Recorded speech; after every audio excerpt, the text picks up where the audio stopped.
welcome back to my film and TV and, well, book channel. Yes, because I do the odd book review, and this is one of those. It's a Bernard's Book Browse from a very well-known name to authors, sort of collaboration with other well-known author as well of young adult novels, which I do like. I like. Sometimes I like the pace of the young adult stuff rather than the. I'm getting old. As you get older, you get younger in your mind, don't you, I suppose? But that's what it is. Anyway, I'm waffling. We've got another Bernard's Book Browse. This is called Raised by Wolves. And it's James Patterson, of course, very, very well known, extremely well known. And he has produced certain novels in association with a writer named Emily Raymond, who concentrate on young adult fiction. So they've had a few collaborations. I'm not too sure on James Patterson's if he's done some on his own. I'm not sure. You might know that more than me. It's not something I've looked into. I'm just reviewing this book as it is, as it stands. What's it about? Well, two strangers, one small town, and a choice that could change everything. The police respond to the arrival of two teens at a grocery store. They don't speak English, apparently. They don't speak at all. They've brother and sister, and for all anybody can tell, they've been raised in the forest. By wolves, perhaps. Two teens appear and they're ransacking a small town grocery, attacking the police officers who come to investigate. Are they mad? They've got guns, police officers. What are you doing? Their clothes are torn and filthy, hands, bare feet, calloused. They've got fangs. Fangs worn down over the years, haven't they? Their sister and brother, alone against the world. Where did they come from? Well, the forest and a pack of wolves, I assume. Yeah, they're called Cayenne Hollow, so they do have names. And they're taken in by the police chief and his wife and begin adjusting to life in a small town. I think I have to get into too much detail on what's going to happen here, do you? Attending school, going on dates. But humans, they find, are the most vicious animals. They certainly are. And the mystery of their upbringing brings dark and powerful forces to Cockney Creek, tearing the town apart and threatening the lives of everyone they love. How will the wolves survive? How will Cayenne Hollow survive, of course? Well, there you go. That's what it's all about.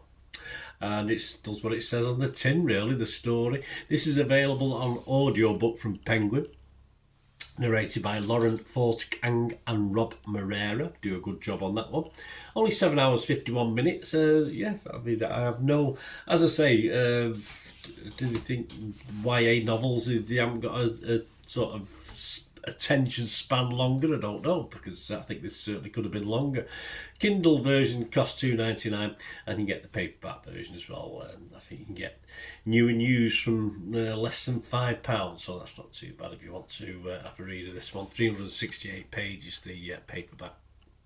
My little thoughts on this, guys. I'm not going into too much detail.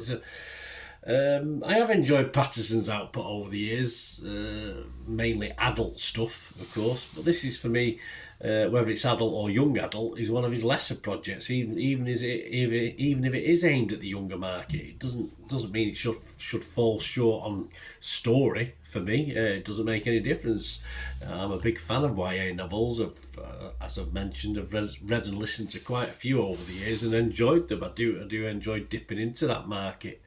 When I get on, I have a sort of library on my phone as well, and I look for YA novels as well as my sort of more adult writers. So I do think this has missed a little bit of a trick.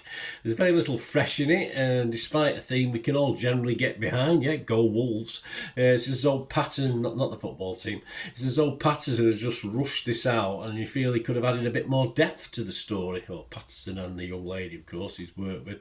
Never mind, credit younger readers with a bit more intelligence to enjoy what could have possibly been a deeper, darker story, to make it stand out a little bit more than it actually does. And for me, it was more of a snack rather than a three-course meal reading this. And the story just needed a little bit more oomph in parts. It could have gone far deeper on characters, far deeper on storyline. But as a throwaway, uncomplicated listen, it's fine.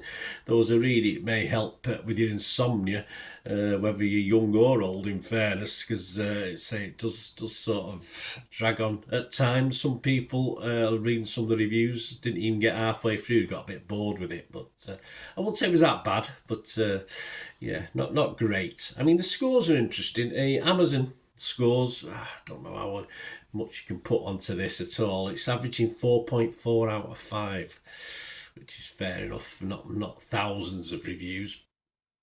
But as you see, I'm scoring this, and you can appreciate, yes, I am an old fart doing a YA book, but I think that market deserves something a little bit better than this thing. And for me, I wouldn't be anywhere near that 4.4 out of 5. I'd give this 2.5 out of 5. It was okay, as I say. It was, as an audio book, it just took me a couple of sittings while I was roaming around at work doing my job. It just took me a couple of sittings to get through it, and that was fine. It was okay. So there you go. But yeah, just something missing for me in this. I think it could have been there's a little bit more effort. A little bit more meat on the bones.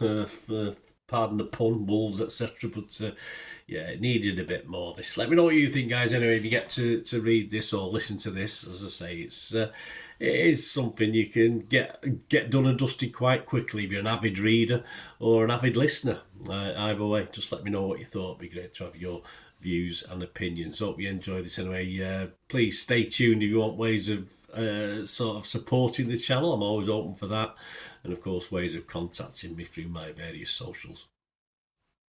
Shout out before we go for my sponsors at the moment. P6505, they've got a little eBay shop and they sell movie posters from the 1990s and 2000s, some great films, some great actors. So please check the link in the comments section below and you'll go straight to the shop. I dispatch everything between 24 and 48 hours, so if you see anything there you want to order it, you can also mention my name. I mean, they are sponsoring me, so I do my little deal as well, so you can get 10% off if you buy anything. Just mention me, so say Bernard sent you, and they'll give you a 10% reduction on your order price. My thanks to P6505. If you're interested in sponsoring the channel yourselves, guys, supporting the channel by sponsorship, just let me know. My socials are on screen there, so just contact me about that and we can have a chat. Other ways to help me out, guys, if you watch the ads, if the ads on this YouTube ads, that helps in a very little way, but it all helps. It all, watch the pennies and pounds look after themselves, they say, don't they? Or the pennies or the 10p's look after themselves. But if you watch the ads or follow the links on the ads as well, that's always a nice way to support the channel. If you sort of hang on for it, I've done that. I watched other people's and followed the ads, just something I fancied, which does happen from time to time. Of course, you can support me by pushing that subscribe button as mentioned earlier, and that of course pressing the button so you know when these vlogs are coming out. And of course I'm always interested in your opinions, and of course if you can give us a like, that'd be wonderful as well. So thanks for watching, guys. Hopefully I'll join you very, very soon with something else. Until we meet again, I'll never ask one thing, don't I? Please stay safe, everyone. Bye for now.